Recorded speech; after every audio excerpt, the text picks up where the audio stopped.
is up that? right here. Okay, that Yeah, connects so to the this camera. it's a port right here. You just slide it in. And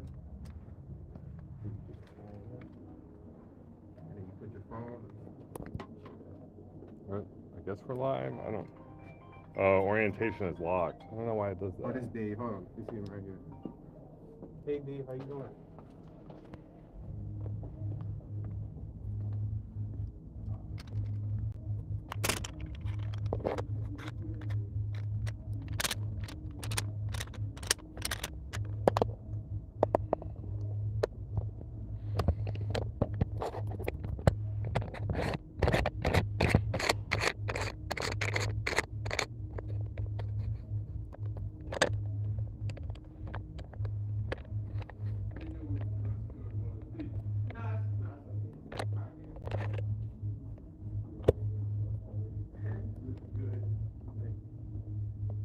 Yeah, we just said.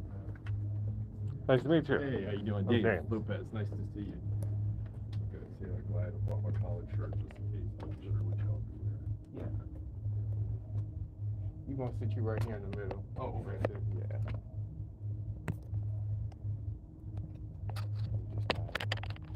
Yeah. Probably the other way. This is right. Yeah.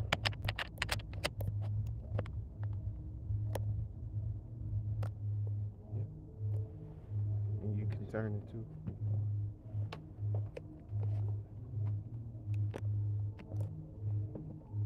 You can use mine if you want. Oh, well, you probably got the better one. Yeah, I was gonna put my camera on that I one. still got I'm my just trying to phone make too, sure we so I record off my phone. get all three of us.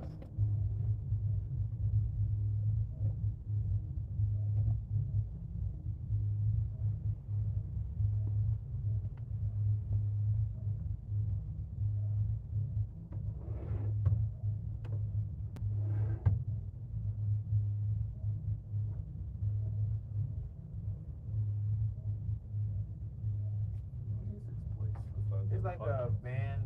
Well, it's called Banberry, but it's like a Recording studio? yeah. I guess for just artists. It's primarily artists and stuff. But we just use the space because it's a nice. We actually use this other space next to it. Pretty cool. We just think this one is a better, more podcast. Yeah, no, for sure. Where you get the.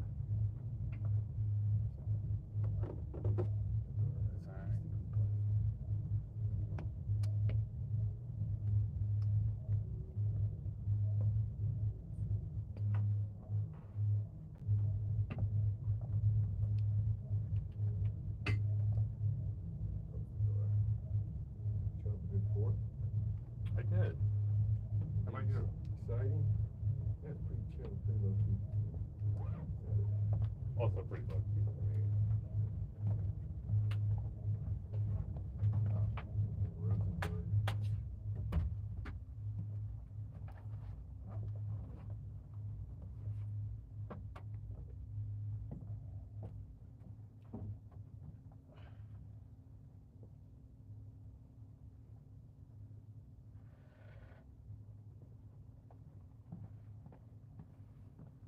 Am I too far in the am I in the shot?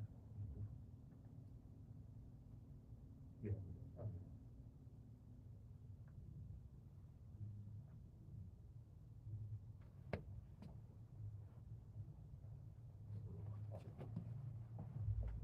Oh. I got my mic too. Kids, man, that's what Thank you. Yeah, Devin Booker. Kobe. Oh, that's Booker? I thought it was Nice. Kobe. The Christmas gift.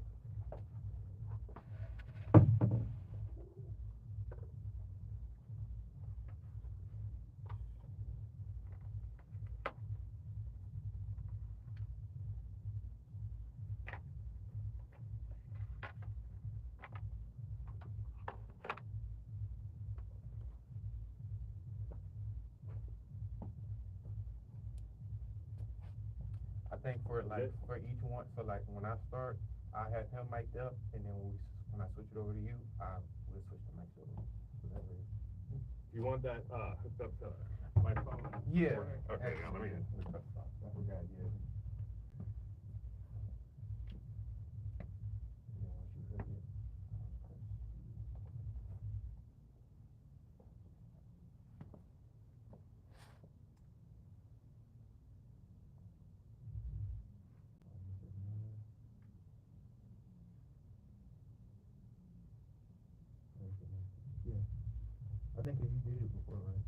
Yeah, but it makes me do it every time with this stuff. I'm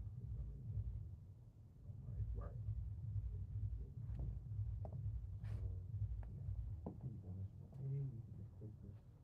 Sir? We're rolling. Yep.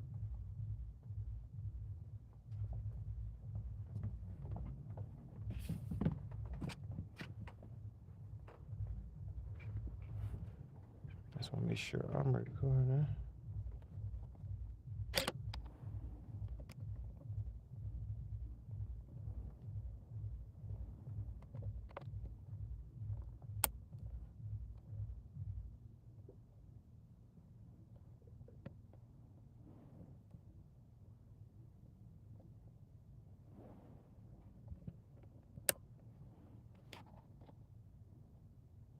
Alrighty.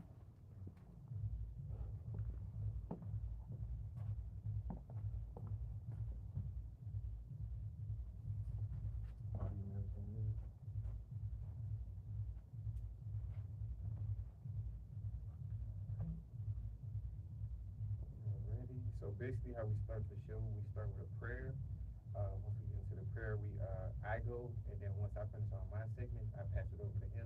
But each segment, we're gonna start you off with your introduction. You know who you are.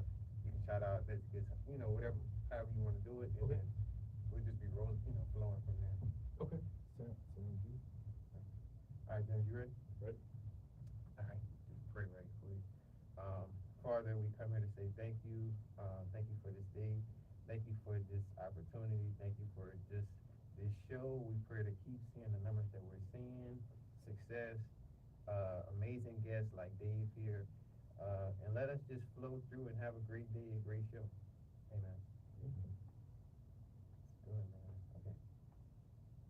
3, 2, 1, action. Good morning, everybody. I'm your favorite sports analyst, Jamar McKill, with my favorite co-host, James Jerwood. and y'all finna get served with J&J Sports, episode 113. Today we got a very special guest from Louisiana, where I'm from, the motherlands. I'm gonna let him introduce himself, though. I appreciate that. Thank you both for having me on. I'm Dave Lopez. I'm from New Orleans. As you said, we use some of the same dirt, some of the same swamp, and so it's great to be here this morning.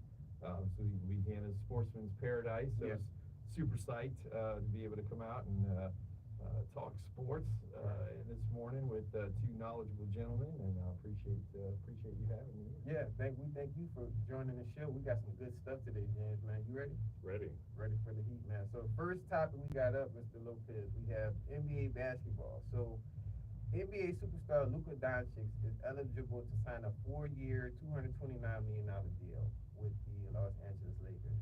Now, I don't know if you kind of followed up with him, Dave. He got traded from the Mavericks to LA, unexpectedly, and we covered it. How you feel about that trade, like when it happened? So I don't follow it as much during the season as I do like most fans, right? Watching it during the playoffs and then see the aftermath after that. So I mean, it's a pretty big trade. It's a lot of ducats, a lot of money. I wouldn't mind having a little bit of that. But he should add to their roster good shooting, right? And that's one of the things they need: outside shooting, passing the ball, getting more penetration into the lanes. I think it's a good trade for them. I definitely agree. He definitely asked that. James, how you felt about just this deal that they're offering him? I think he's definitely worth the money. You have to sign him and make him happy too, because he moved teams, and there's always a little bit of an adjustment period with that. But the fact that they're holding on to him says a lot. Yeah. And a lot of people were talking about LeBron kind of just being the X factor.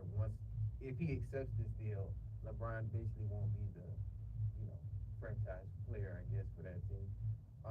And just to start us off, based off this information, who should be the main priority, you feel like? Because I know they're offering him this deal, so they really want him. You know what I mean? So how you feel? Do you feel like Luka should be the main target?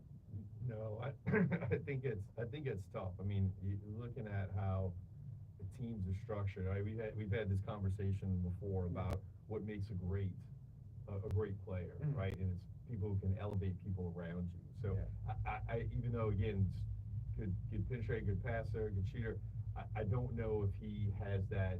I'm going to elevate everybody around me, kind of thing, like a Michael Jordan or Kobe. And those are the things that you need, I think, to take people to that next level. Is can I bring everybody around me up?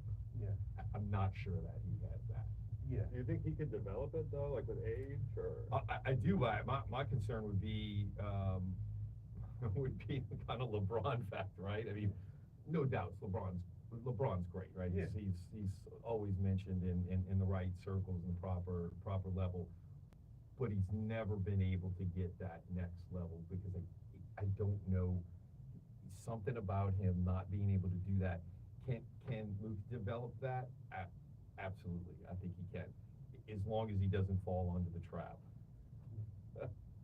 Yeah, I agree. I definitely have to say Luka because, like I said, LeBron's time is probably it's pushing. I feel like it's really coming to an end because it's like, and me personally, I don't know if you caught like him in the Anthony Davis trade. You know, I felt the way about that, and I feel like he kind of has something to do with that, just in my opinion.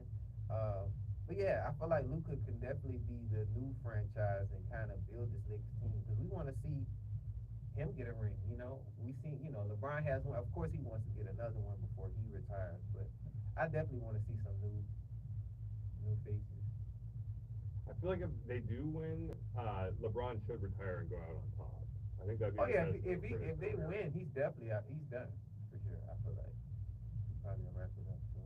Yeah, I mean he's accomplished a lot of things, right? Yeah. I mean, I think it's unfair to give the Michael Jordan compare. I mean, that's what they'll always do. Forever. I just don't think that's fair for anybody. I Yeah. mean, he was phenomenal, what he was able to do with the role players on his team. I just don't know if NBA teams are structured like that. I think the closest ones that we've seen is Golden State, right? Yeah. With Steph and his cadre of players, which allowed that team to make a great long run over and over again. But even they haven't been able to do it. Exactly. If we kind of look at his stat sheet, Luka, from his first season with the Lakers, he had 28 points, 8 rebounds, and 7 assists. So he doing this like just drastic transition. He's still able to put up like amazing numbers as a player. So I mean, that's amazing for sure. Now there were a lot of talks about LeBron possibly being a free agent, but I don't think he's going anywhere. James, what you think? No, I think he's happy in Los Angeles, and you know, for him to go somewhere else, it just seems like it wouldn't be a good fit. I don't think. Yeah, I agree. Kind of going back to what we were talking about with the LeBron and Jordan comparison, that's something we've talked about a bunch on this show, and I think it should be LeBron, Jordan, and Kobe should definitely be in the mix. There should be 3 players that we're talking about. Yeah, I would agree. I mean, Kobe, his last couple of seasons, I mean, he really kind of proved himself in that medal and that. I like the way Kobe ended things as far as would he reach 60 points? Was that his highest? I think highest career points. 60 or 6? It was around 60 or 70. But yeah, me personally, I think Kobe is over LeBron. Just me speaking, and then I have to say Jordan, of course. I rewatched a game where it was Kevin Durant and Jordan. They were jawing at each other, going at it. Yeah. And whatever he's got, whatever that thing is he just, even if he's sloughing in the game, he's got this overdrive that he can kick in. I just haven't seen anyone be able to do that. Yeah. Where you're just like, oh, okay, you want to play? We're going to take this to this next level. But yeah, I think when you're talking about the all-time greats, you gotta put the 3 of those right up in the top. And it's funny with Kevin Durant. You mentioned him. We just covered him with the whole Rockets deal. How do you feel about him coming to Houston? You know, it's funny because we're not. You know, it's the second topic about an older player, a mature player. So as an older guy, I never like to say, okay, people are on the decline. But I mean, obviously, you know, it took me a little little more to get out of bed this morning than normally would have when I was 25 instead of 55. But I like it. I like his energy. I like what he brings to a team. I like how he really gets the younger players, which is I think is a huge thing. And we have nothing but youth, right? Yeah, I mean, what an amazing run this year. Nobody expected that to happen at all, right? So young, and I think he's that mature kind of glue that can maybe take us to that next level. You know, championship. I don't know, but just because of durability and play time, right? But I think if they manage his time well, manage his play, the way he player coach, I think it's a win for us. It's huge. I can definitely see playoff. I can see him in the playoff. I'd like to see a deeper run. I think we can do deeper. Yeah. We've had the Rockets listed as underdogs for a while, and it was a big surprise this last year to see him. Especially when Jalen Green was doing, like, man. Yeah, where did he come from? That was just doing Superman stuff. Yeah, definitely. So should they have tried to hold on to Jalen Green though with that trade? I think with KD, he was so big of a value. I don't think they probably wouldn't have been able to. That makes sense. Yeah, because he, you know. Yeah, I mean, and that's the things, right? And that's what I always wonder is the whole Moneyball concept now making its way to the NBA, right? So we've seen that in baseball. We've seen that a little bit with football, right? And so is that something the NBA is considering? You know, especially with a team like Houston, we don't have an infinite amount of resources, right? So do you do that? The other thing I like about Durant is that we didn't have that signature player, right? And Houston's always been known for having, we've had that signature player, right? Whether it was Yao Ming or when we had Barkley or when we had Harden recently, right? We just talked about him. Yeah. I mean, these are great players and they bring great energy to the city. And I just think there's a more intrinsic value than just the play. It's that marketability, I guess, that puts the team on a little bit higher status. Absolutely, I definitely agree. So if we kind of look back into this thing, so they're saying that Luka hasn't made a decision, but just Dave asking you, man, if you were in his shoes and you were offered that contract with the Lakers, would you take it or would you kind of see other options for teams? I would take that in a heartbeat, right? I mean, it's the Lakers, right? I mean, you just have that legacy. I mean, if you want to, again, I mean, the money's phenomenal, right? I don't know how far that goes in living in Los Angeles, like most NBA players maybe live someplace else, but yeah, I would definitely take that deal. I mean, you have a chance to be with upper echelon organization with echelon ability to get into an NBA championship, put a ring on your finger, and say you're a Laker. That will be legendary. James, what you think? Yeah, he needs to take that deal, I think. And Los Angeles has got that high profile, and it seems like they're the kind of team even when they're not doing too well, they're always still in the news and in the headlines. That's right. They don't even have to be that great. They are, I mean, that's just it. Yeah, they definitely be doing that thing for sure. But we'll keep you guys updated on Luka in this trade.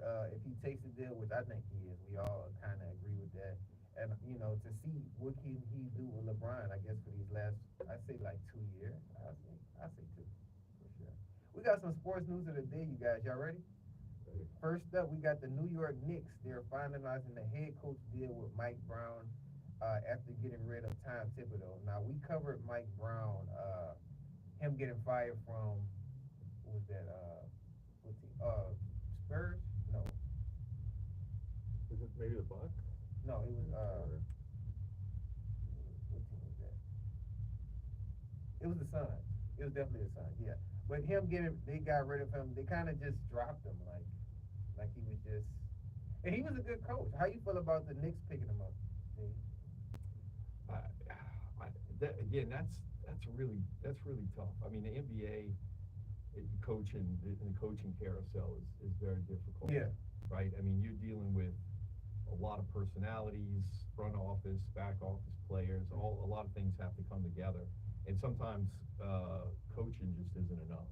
Right. Sometimes maybe a great coach, maybe X's and O's, but just can't get the team behind him. So that's going going to be one of the interesting things. Can the team get behind his philosophy? Can the team get together with how he thinks? And I mean, we've seen that not work so well. Right, So. right. And I kind of think that too, because like I was paying close attention to the Knicks and kind of how they were playing this last season, and it just seemed like they were so close, but it's just like they couldn't, like, it's like they get close and then they stop, like they can't get to. Do you feel like the coaching staff, James, has something to do with that aspect of it? For sure. And, that's one of the reasons why they decided it was time for a change, I think. And, hopefully Thibodeau is able to do well for them and kind of turn everything around and get them over that hump to where they can continue the success. Well, they got rid of Thibodeau for Brown, so Thibodeau will be Oh, yeah, that's right. looking Brown. for, well, he'll probably land somewhere else, but I think Mike Brown, he'll do good. I think he'll do good things for sure. We'll just have to see if him and like Purdy and everybody can just sink in, gel together. So we'll keep you guys updated on the Knicks and that new coaching staff. So this one is pretty cool. NFL legend Jerry Rice gives former wide receiver Mike Evans, that plays for the Tampa Bay Buccaneers, a pass to break the 1,000-yard record, I guess, that he set over there. How you feel about that news, Dave? Kind of just a legend giving him that grace. Yeah. I mean, I read the articles on an interview that he had on. I mean, he was thrilled that Jerry Rice knew his name, right? Right. And Mike Evans, another mature player, right? He's 32, I mean, he's just huge for the Bucs, and I think he's going to be able to pass that pretty easily. Baker Mayfield's back there slinging it with him now. And he's been doing so good ever since he's been there. Yeah. So they, and I hate to say it because with Saints. Saints and fans, that's like. NFC South. You don't want to see Tampa do well, but they got a really good team. I think they're poised to make a pretty deep run. And Mike Evans, I mean, he's going to light it up. He's going to give some defenses and some safeties. James, do you feel like he's going to break that record? I think so. I know he had broke that record, the 11th 1,000-year record, I think on one of the last passes of the season. So I'm curious if he's going to do that earlier or rather than later, because it would be really exciting if he's at maybe mid-season. 970 yards. I think he is. I think getting that pass from Jerry is kind of like a motivation booster. Like, okay, I gotta go crazy now. But if he's healthy, that was the thing too. Last year, if I'm not mistaken, he had a hamstring, so that kind of hampered his production. But then, last play of the season, he did that.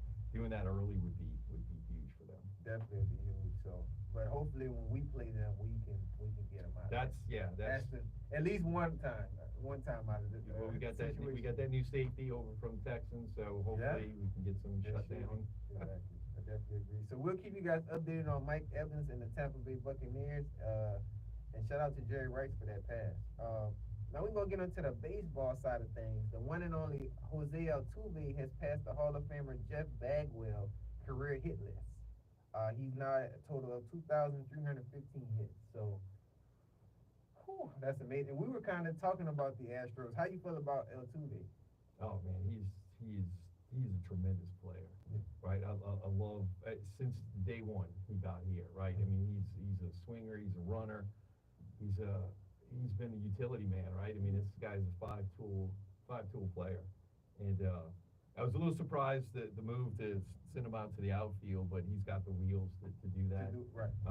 But I mean that's the Killer Bees are such an important part of Houston baseball lore, and Altuve I think has just come in and won the hearts of Houston fans since he's been here. So I love it. He's the killer A. I agree, James. How you feel about Altuve? He's one of the major Houston sports stars that we have here, and he's on the HEB commercials and all of that. But he's also his play reflects the attention that he gets. And I think he's a lot of fun to watch. No, he definitely is. How you feel, Dave? How you feel about the Astros? How you feel like they're playing right now? Oh man, we just it's been up and down, but we just had an 18 run on the Dodgers last night. Yeah. That was awesome. Yeah, that was awesome. That was. At Chavez Ravine, well, I guess new Chavez Ravine, but that was great. You can't expect your Astros to do any better than clobbering Los Angeles. Los Angeles, right? That's a tough team, especially with we've been covering them with Shohei Ohtani and all the stuff he's been doing. Yeah, I used to hate the Dodgers, but Ohtani, he elevates the team to like, okay, I can watch these guys now. Right. This guy by himself, but yeah, I mean, that's for us to bang out those runs like that, and then he got that in Altuve beat that in the bunt, right, against the Rockies on Wednesday, I think. It's just an amazing player. So that's good promise for us, James. The fact that they beat a good team like that, we can definitely probably see them in the series again. Definitely. So we'll keep you guys updated on the Astros, and shout out to Altuve for breaking that record. Hopefully he can keep it for a while. Next topic, we got this is Caitlin Clark's 5th missed game since her groin injury with the game against the Sparks. I don't know if you keep up with WNBA a little bit, but Caitlin Clark, we cover her a lot on the show. How you feel about her? Yeah, she's amazing. I admittedly don't follow a bunch of WNBA, but since I follow sports news, obviously she's a hot commodity, a tremendous player, and she's got a rival for my LSU Tiger, Angel Reese. So, but she's a tremendous player, and anytime that she's off the court, that's a problem. Yeah, that's her. James, how you feel about this being her 5th missed game? We kind of thought she was gonna be in quicker. Yeah, considering how much she's raised the profile of both women's college basketball, but then also the WNBA. If she's not on the court, then I feel like the league is definitely missing out on a lot. And surprisingly, they've been winning games since she's been gone. So, the fact that they're able still to kind of put it together without her, because I know she's like a big chunk of that. She's definitely a big chunk of offensive production, but it'd be interesting to see on that. I'd love to see the attendance. Yeah.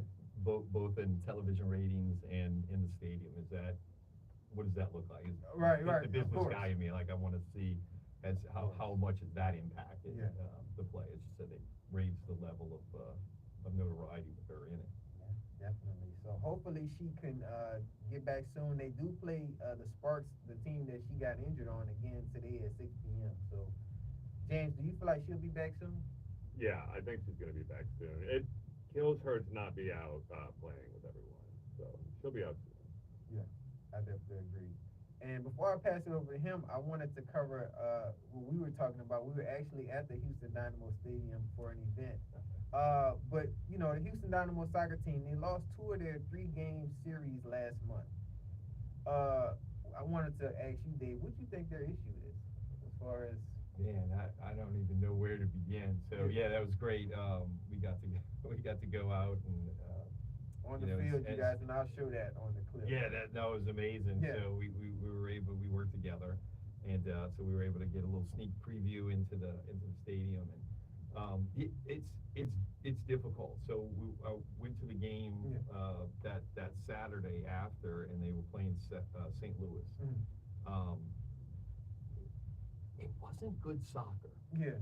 Now I'm no soccer expert, but I got into like Premier League. My daughter went to school in England, and so she's still there, and so I got into what I guess you'd consider good soccer, and I didn't know that there was a serious level of drop off. It's Major League Soccer.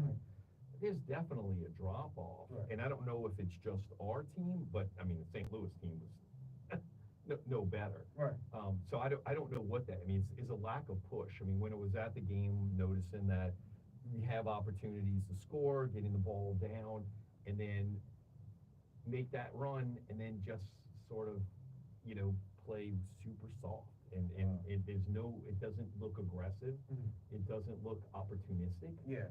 So there's a lot of, I think there's a lot of issues. Right, because on TV it seems more tougher than, I guess, in person. Well, it's just again, just opportunities for goals, right? There's times where they should have pushed the ball down, put some pressure on their mids, and they never did that. They were sort of happy to just sort of be passive. Okay. That's Competition, not a lot of competition. yeah, I don't know. It's not my favorite sport in the Right. world, but I've grown to love it. Again, my daughter and her boyfriend are huge fans there. I've seen the level of competition, the opportunistic play, just the straight up athleticism of European and English players, and I don't see that on this team.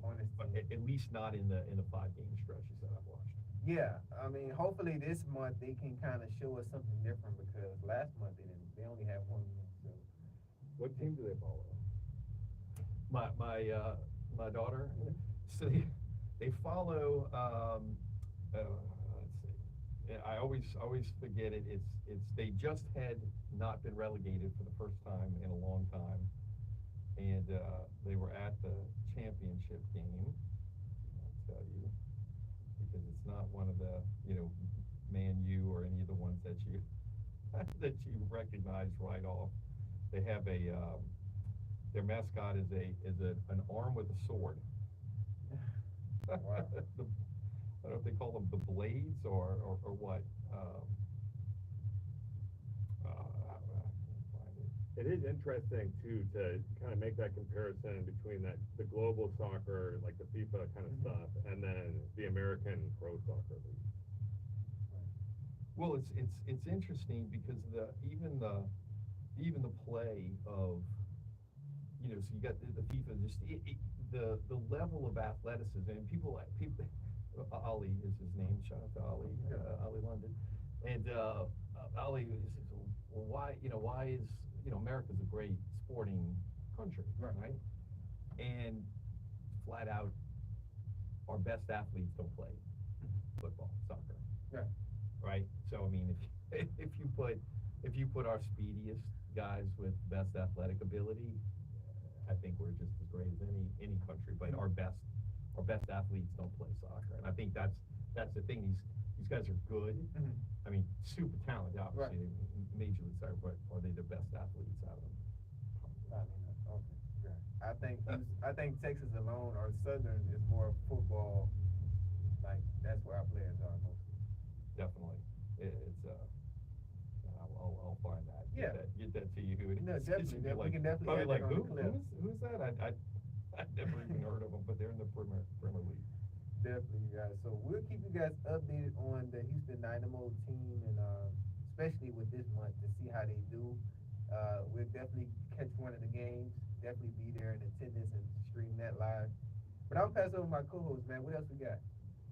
Well, I heard Mike. I heard that. Okay, I'll give you a second.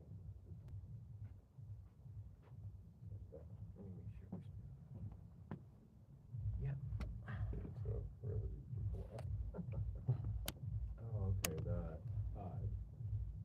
Wembley, right? They were at Wembley. Switch it over here. Charlton. Okay. Charlton, that's it. Right. There's just so many of them, and like international. They're talking. But it's funny because it's for the most part it's regional passions, and so that was really cool. But I'm like that they live in Bromley, so I'm not sure where that even is. How do you think like the rivalries compared to maybe like an American sports rivalry? Oh, it's deep. It's deep. I mean, we see that. I think it's comparable to college football rivalries, right? Just deep, passionate hate. A&M, Texas, just brawl, backyard brawl type of thing. They literally brawl. Soccer hooliganism is real. Well, yeah, there's a whole term for it, of the soccer hooligan. Oh, man. Yeah, it is real, and they're as passionate as anybody, and it just lives like, London's only actually 1 square mile. Everything else is just boroughs around London, but they have their team, and that's, by God, that's my team, right? I was curious. I heard that you were an F1 fan. Yes, yeah, big F1 fan. Do you have any favorite like racing companies or? So I like I like drivers. The companies, they're all really great. I mean, they're at a level, business, engineering, science level. That's amazing. I really like Max Verstappen. He's one of the top drivers. He drives for Red Bull, and Lando Norris, who drives with I call it the Google car, but the Chrome car, but it's the McLaren team really is his thing. So McLaren does a phenomenal job. I like they don't win a huge amount, but I like the Aston Martin team. They're just class, man. Classic, yeah. All the way from their engineering to their pit crew to their drivers. They're just absolute class. And then I pulled for Williams, so that's how my entry into this is. When I was at Compaq and HP, I worked in the group that had telemetry tracking. So they were using the Compaq Sarios back in the day to do the telemetry tracking when Compaq had a car in the 90s. And Schumacher rather, was our driver. Michael, not Rob, right? His brother. So since then, since the 90s, I've had a little love affair with F1, and we're working on projects now and with STEM. So that's one of the things we're working on is how to teach kids STEM principles through F1, right? The aerodynamics, the making, manufacturing of parts and cars is a huge employment opportunity for kids in the U.S. And it's just opening up for us in the U.S., right? It's big in Europe, but we don't. It's new. It's new for us. We're going to have Cadillac coming out next year, so we'll have a Cadillac car out on F1, and then we'll have it's going to run on a Renault engine, which would be interesting. So Renault got out of it. They have the engine that Cadillac is going to use, and they're changing the parameters of the formula. So where you've seen the bigger, longer cars, they're going to be narrow now. Okay. And they're going to get rid of their drag coefficients, which is going to allow for more passing. I think you're going to see a more interesting racing. What tends to happen, what people kind of knock on Formula One, is if you get pole position, you're a good driver, you can kind of ride from start, from pole to finish, which is what's happened in the last couple of races. Is there a lot of movement with the drivers and the teams and companies, or? So yeah, there's constantly. It's funny because literally the idea of formula is not the fuel or anything, right? It's literally you get these parameters from the FIA, which is the governing body, and this is what you have to put your car. It's very similar to stock racing, right? Here's a set of parameters. Here's what your car can do. But what you see a lot of is the engineering, which is what makes it so great. You see the engineering people will try a bunch of little different things to try to get that drop, right? So everything on when you're going through turns and chicane, it's to get that downforce, so you can stick the car to the ground to get that and then speed away on this truck.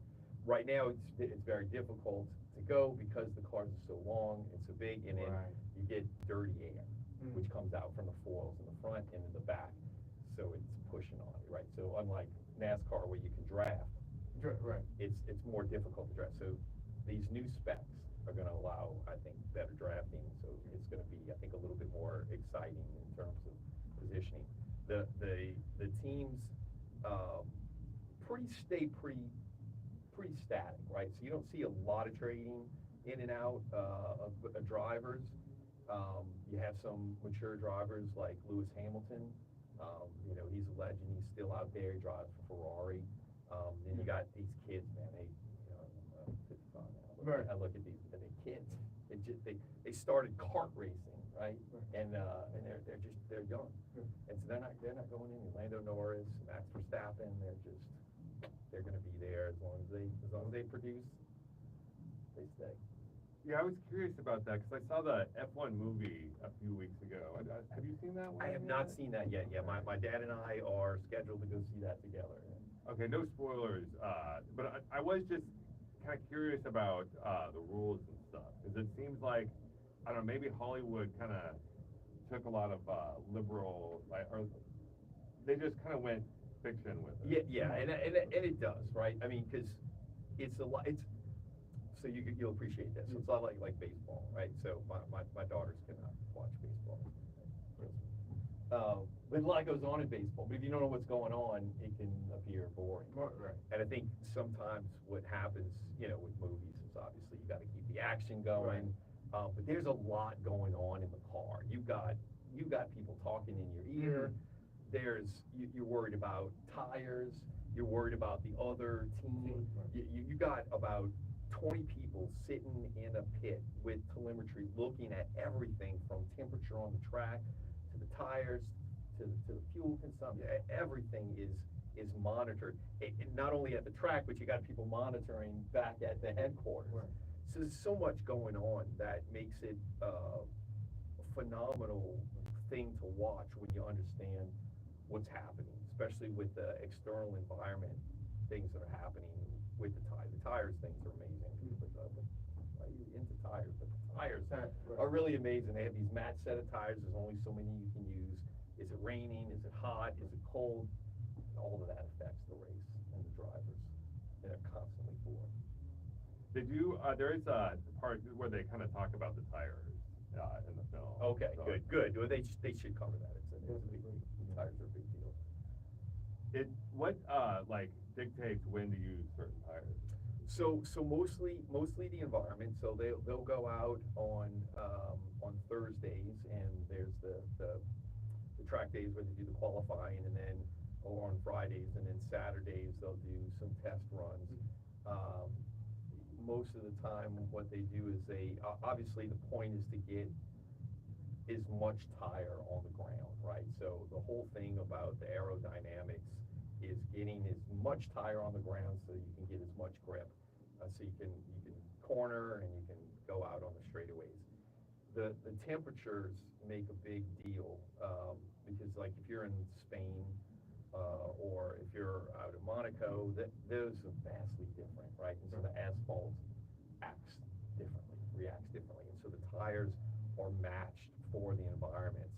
And so what the FIA allows you to do is it says, okay, here are these conditions, here are these set of tires, and it's very specific. And so now it's just a matter of, okay, when do we put these on, when do we change them, and then of course rain throws everything off. Of course.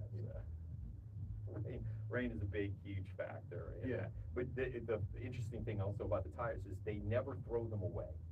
So they analyze them, and you'll see, like, if you look up at any close-up shots after that, you'll see the tires are just marked up, right? It's not like ours where you have these sort of even wears and it goes down, right? These are flat, but it's all marked up, and you can see kind of what was happening.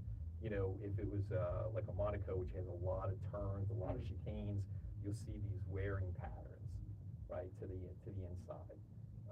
Or if it's just a lot of straightaways, it's just this weirdness. It's just fascinating. It's the dorky science stuff, but it's fascinating. It looks like they're solid then, or no? They're rubbery. So Pirelli is the preferred tire. They are the tire maker. So before you'd have Goodyear or other people in there, but Pirelli is the tire maker for F1. So what happens is that it's not like an inner tube like ours is, right? So it does have thick layers, and they're not steel belted. I mean, they're just pure rubber. And there's just one single bolt. Oh, wow. That's about this big to try to get in. And so it's funny because I can't remember the team, but one of the team has a female. And it's a big deal because she is like super athletic, Right. and you have like basically a split second to get this thing into this tiny, into the tiny hole, undo it, put a new one on, snap it on. So yeah, I mean the tire science is a huge thing. I seen it, and don't they try to keep it under a minute whenever they're changing the tires? Faster. Faster than that? Faster, yeah. I mean, they come in, boom, done. I mean, it's craziness. Who decides when to change the tires? Does the driver have a say in it? So the driver does have a say. Mostly the pit team, right? They're monitoring, so they're looking at the temperature. But the driver will say, "Hey, I'm sliding a little bit," or Right. "This is happening here. This is happening there," and they'll try to not. I mean, obviously, anytime you pit, like that's across any racing, right? You lose time. Time, right. Try not to do that, Uh-huh, right. But there's some times where you're just gonna have to. You're gonna have to do it. You're right. gonna have You to don't do want it, to risk. yeah. Right. Especially and these aren't super long races, right? So comparatively to like obviously Le Mans 24-hour or NASCAR where you're Yeah. going 100 and something like these are about 70 laps, Okay. which seems like a lot, but it's really not. Yeah. And so the tire wear and all the things that are going on with the car, sometimes what's always fascinating to me is the various courses. Some courses are road courses, right? So it's the same asphalt that you can go and drive now, but some of them are stadium racetracks, right? So we see that at the Circuit of America in Austin, where it's a stadium racetrack, and that's a different set of strategies that the team and the driver will use to win. Could F1 be compared to maybe like FIFA soccer because it's global? Like, is it the highest level of It racing? kind of gets that feel. Yeah.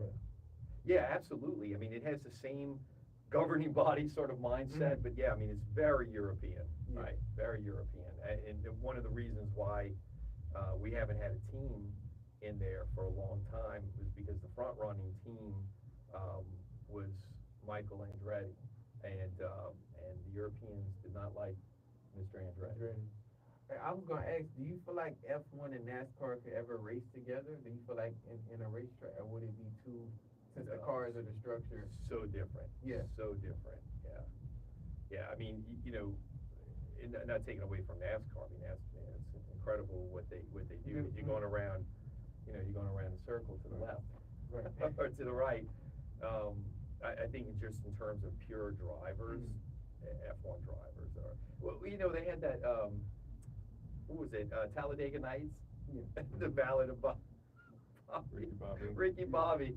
They had Sasha Baron Cohen, right? He came over from F1 to drive into NASCAR.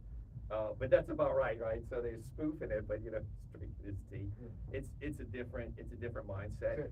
Yeah. I mean, these guys when they're training, they use actually some technology that Jemiron and I are into, which is the virtual reality training that helps them to get a better feel for a course. They'll run through the course in these training simulators, but they also do hand-eye coordination, right? It's like a giant table of Simon. You remember Simon when you had the Simon, yeah, right. The light game. The light game, yeah, and they do that because their reaction time has to be super quick. And not that doesn't happen in NASCAR, but not It's at the more- level. Yeah, it's more technology. Yeah, it's more. There's a lot going on. You should see there's no, the steering wheel is like a pilot for a plane. I mean, there's like 15 buttons, 20 buttons on there. Your paddle, steering. I mean, it's craziness. Yeah. So they're watching from the pit crew, but then also like the racing headquarters, I guess. They have like a whole wall of TVs. Oh yeah. It's like mission control here in Houston. I mean, they're watching everything. They're watching weather patterns come in. They're watching again the telemetries on the track and on the car. They're sending instructions down to the crews. It's I want to say average team's about almost 1,000 people that are working at one time between the drivers, the pit crew, the telemetry people, the people back in the mission control, as they call it. It's a lot. Yeah, that is. Are they able to like affect anything from inside the car, from like the headquarters, or is that all the? That's a driver? good question. Mostly it's the driver. I think everything else is sensors and strategy, right? So one of the things that's interesting is that this literally, so when we're watching football, right, we'll say, oh, okay, here's this replay, or it'd be like, Right. oh, this guy runs this route, right, this is the same route as he ran against it, right? Right. They literally do that. So where you're in a position, let's say, Verstappen and Lando Norris or Lewis Hamilton is in a position, they'll go back through and find how they maneuver through certain courses, and they'll go, hey, he likes to go higher, or he's going to go to the inside, or he's going to cut through here, and they constantly talking to the guys in the area. Oh, here he's coming up, and analyzing, looking at the ways to win. It's so high dollar, though. That's the thing. I mean, it's billions of dollars running into these cars. I mean, the cars are millions of dollars to make. Yeah. And then just the money from sponsorships are just it's more than a sticker.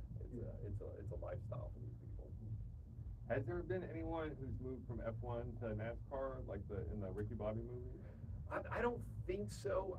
We've seen more Indy back in the day in the 80s, where you saw kind of Indy cars are our closest open wheel. So closed wheel and open wheel are different racing, and so you really will see a jump. Well, now Andretti's did it, and when we had very short-lived.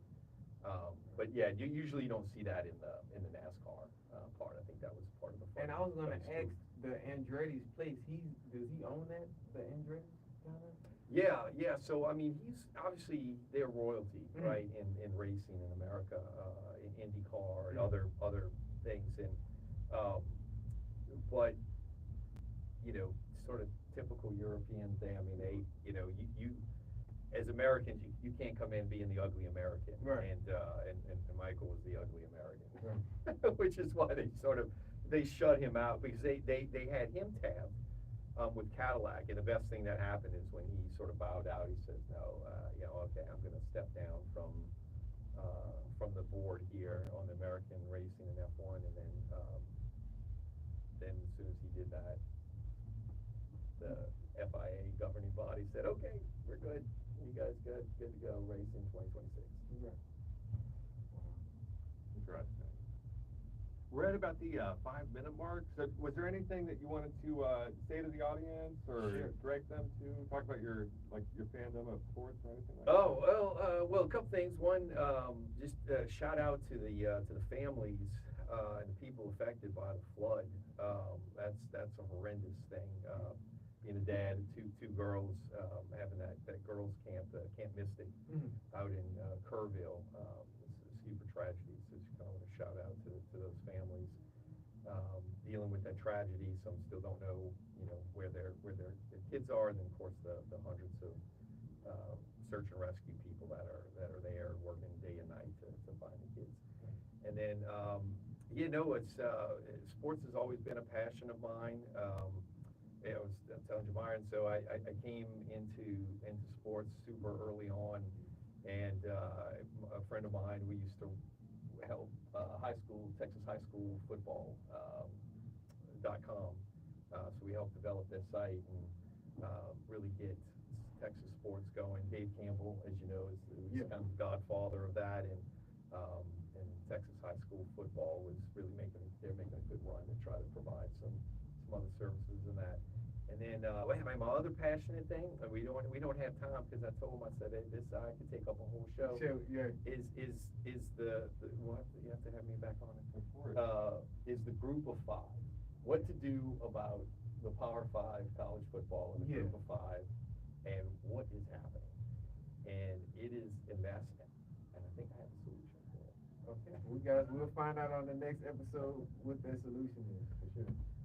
But that's the end of our show. We appreciate you, Mr. Dave Lopez. Thank you man. so much, you Shout out guys. to Y'all you. are great. I've been Shout out to following you you. guys. Love it. Definitely, he will be back on the show. We'll follow up with you guys, definitely on college football and just everything. And we hope you guys enjoyed today's show. But as always, I'm Jamiron McKeel. I'm James Sherwood. And y'all just got served with J&J Sports, episode 113. See you later.